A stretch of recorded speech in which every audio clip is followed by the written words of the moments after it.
La quatrième génération de Mégane a été lancée en 2016, elle devrait bientôt avoir un restylage. Ça ne l'a pas empêché jusqu'ici d'évoluer mécaniquement de façon assez importante. Nouvelles normes obligent.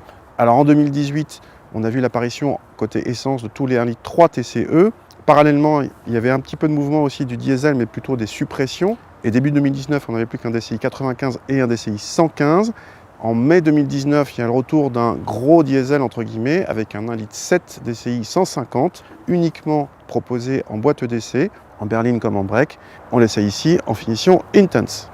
À l'intérieur, notre Mégane en finition Intense reçoit d'office le grand écran tactile vertical, qui donne une certaine originalité à la planche de bord. Le combiné d'instruments est certes numérique, mais n'offre que très peu de possibilités de personnalisation. La qualité de présentation est correcte dans la catégorie, sans plus, mais plutôt austère. L'équipement de série est assez complet sur cette finition Intense, malgré un peu de retard sur les aides à la conduite. À l'arrière, l'habitabilité n'est pas la meilleure de la catégorie pour les passagers, et le coffre, assez généreux sur les autres Mégane, a été amputé sur cette version du pack sous-plancher pour cause de réservoir d'AdBlue. Son volume devient donc tout juste dans la moyenne du segment. Alors cette Mégane avec ce 1,7 litre Blue DCI de 150 chevaux, elle est à moitié convaincante. Je m'explique, elle est livrée obligatoirement avec la boîte d'essai. Or, cette boîte d'essai, c'est pas la meilleure du genre par rapport à une DSG ou même par rapport à une EAT8 de chez Peugeot sur la 308.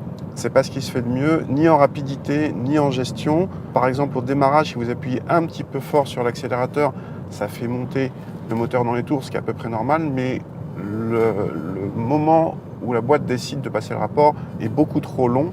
Mais le moment où la boîte décide de passer le rapport est trop tard, ce qui fait que ça fait monter trop haut dans les tours à un moment où le moteur s'essouffle et pousse plus beaucoup.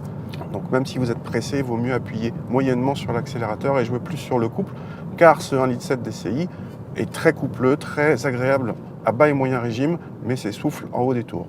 Si vous restez à bas et moyen régime, en revanche, tout va bien, non seulement parce que le moteur à 340 Nm de couple et qui sont présents très tôt, avant 1500 tours, ça pousse déjà bien. Et puis à ce moment-là, le moteur est silencieux et la boîte passe correctement les rapports dans des circonstances où vous la bousculez pas trop. Au niveau châssis, on a une configuration qui est un petit peu particulière avec des roues de 18 pouces qui sont assez inutiles parce que les réglages châssis sont souples.